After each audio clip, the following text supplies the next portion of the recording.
Here's what we're going to do today.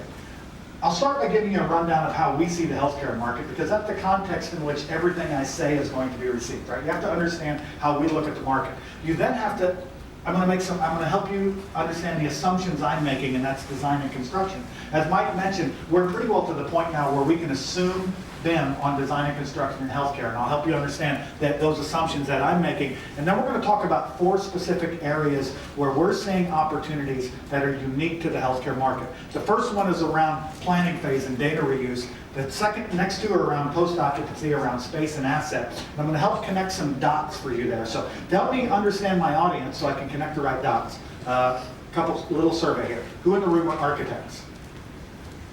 Engineers? Constructors?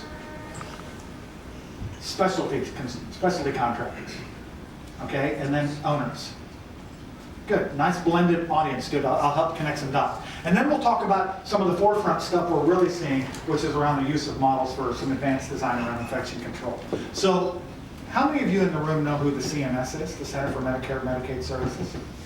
Don't be embarrassed if you don't. I didn't, and then I was shocked when I found out who they were. They are actually now the largest purchaser of healthcare in the world.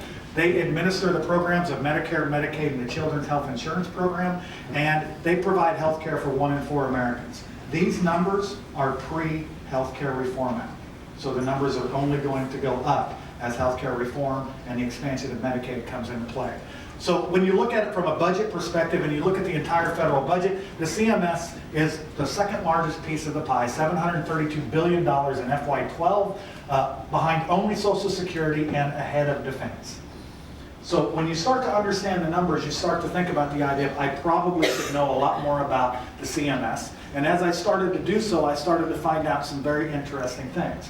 When you look at the CMS from a hospital's perspective, that $732 billion is how they provide a lot of their baseline support. It's how they sustain their operations in many particular cases. And based on the demographics of the area that they're in, those reimbursements can be as much as 60% of a hospital's revenue.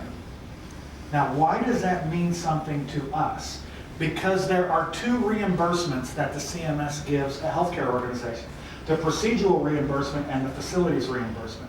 The procedural reimbursement is if I go in for an angioplasty, they pay the hospital whatever that pre-negotiated rate is. Our opportunity comes around the facilities reimbursement, because their request for reimbursement from the facilities cost is a very intricate formula that can benefit significantly from the information we have in the building information model, if we understand that process from the beginning. And that's some of the dots I'll connect for you tonight. It does require a lot of detailed financial reporting and processes. That's our connection.